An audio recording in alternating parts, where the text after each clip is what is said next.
Selamat pagi anak-anak. Assalamualaikum warahmatullahi wabarakatuh. Pagi ini kita akan belajar untuk menganalisis teks editorial. Mudah-mudahan kamu dalam keadaan sehat sehingga pagi ini kita bisa mempelajari materi dengan baik. Materi ini saya ambil dari Jawa Pos tanggal 20 Desember 2019. Materinya tentang Ayo awasi sisa kompetisi 1 2019. Pada teks editorial ini yang harus kita ingat adalah yang membuat teks editorial adalah redaksi.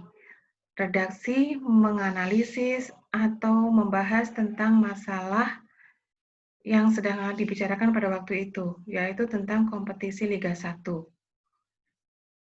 Nah, opini yang ada pada teks ini adalah opini yang mewakili redaksi media massa tersebut.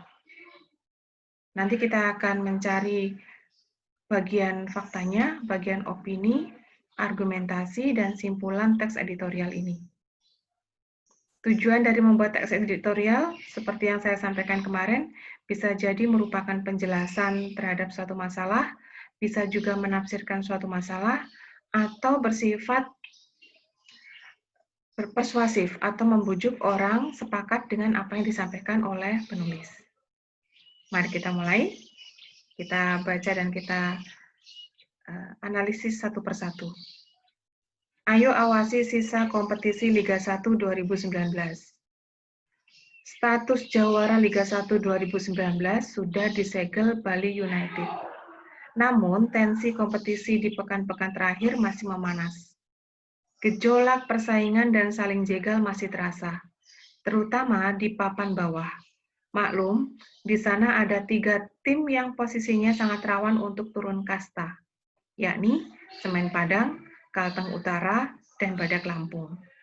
Sejumlah tim yang posisinya mendekati zona merah pun harus berjuang mati-matian untuk memastikan status mereka aman pada akhir musim.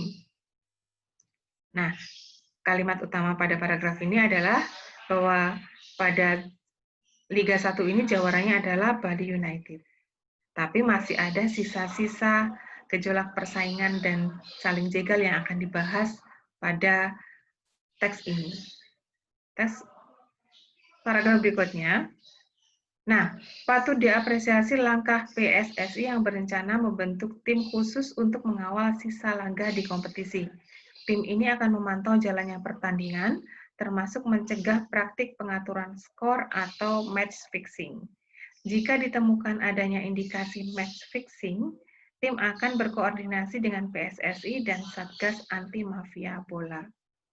Ini termasuk bagian dari opini redaksi bahwa dia mendukung usaha PSSI atau mengapresiasi usahanya ketika ingin mengevaluasi jalannya kompetisi Liga 1.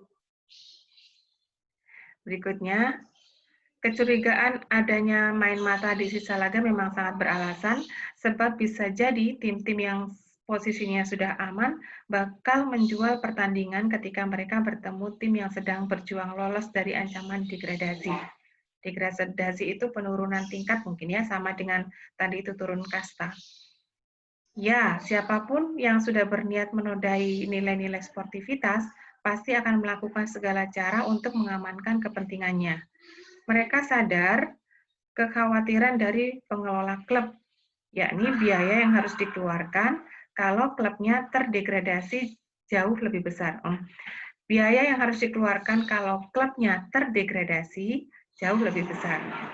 Tim yang sudah terdegradasi harus menunggu minimal 1 musim lagi untuk bisa kembali ke kasta tertinggi. Nah, ini argumentasi dari opini di paragraf sebelumnya. Argumentasi redaksi ya. Berikutnya, praktik kotor itulah yang harus dicermati. Ini kelanjutannya. PSSI dan Satgas harus tanggap jika mendadak ada pemain yang masuk angin dalam sebuah pertandingan, atau tim yang secara teknis dan materi lebih unggul tiba-tiba keok dari tim papan bawah. Perangkat pertandingan juga harus diawasi. Jangan sampai ada pembiaran ketika perangkat pengadil di lapangan membuat keputusan-keputusan janggal yang menguntungkan salah satu tim. Ini argumentasi lanjutannya. Satgas harus membuktikan kapabilitasnya. Pasalnya, selama ini masih muncul keraguan soal keberanian Satgas untuk mengobrak-abrik indikasi kecurangan di Liga 1. Sebab faktanya, beberapa indikasi pengaturan skor di Liga 1 belum sekalipun disentuh Satgas. Ada asumsi publik bahwa Satgas selama ini hanya bermain di level bawah. Ini argumentasi dan juga usaha untuk persuasi, mengajak orang untuk mendukung bahwa memang Satgas itu harus membuktikan kapabilitasnya karena terbukti belum menyentuh beberapa hal yang disebut di sini, yaitu indikasi pengaturan skornya belum disentuh oleh Satgas. Ini adalah upaya untuk persuasif, usaha untuk membujuk atau mempengaruhi pembaca untuk setuju dengan ide ini. Nah, untuk membuktikan bahwa anggapan itu salah, Satgas harus melakukan upaya proaktif dan antisipatif terhadap situasi akhir di kompetisi Liga 1. Satgas tidak boleh hanya menunggu laporan dari publik. Namun, tim yang dikomandani Hendro Pandowo itu harus turun langsung memantau laga-laga yang dinilai rawan transaksi poin. Nah, ini juga termasuk yang persuasif tadi. Liga 1 musim ini sudah berhasil melahirkan juara baru yang relatif sepi dari kontroversi.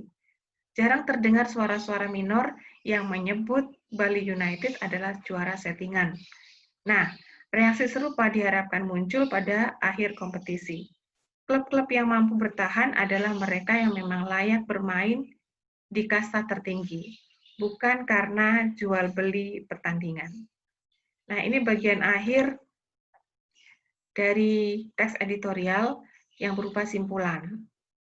Ya, simpulannya bahwa Bali United itu sudah dianggap juara yang tidak settingan. Nah, di situ di bagian akhir juga ada harapan tentang munculnya klub-klub yang memang baik dan tidak ada jual beli pertandingan.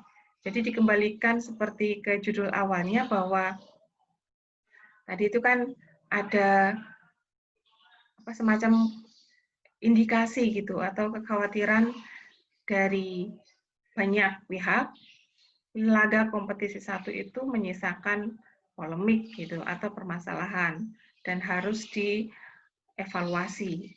Nah, itu ternyata ada indikasi bahwa Liga 1 itu ada jual beli pertandingan. Itu anak-anak untuk analisis teks editorial yang kita bahas, dan tadi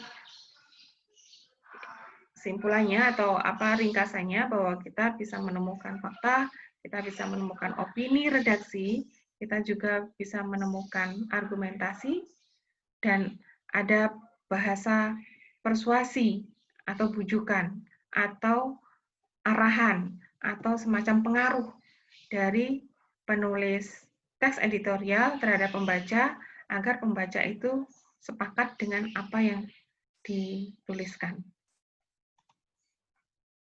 Demikian penjelasan dari saya.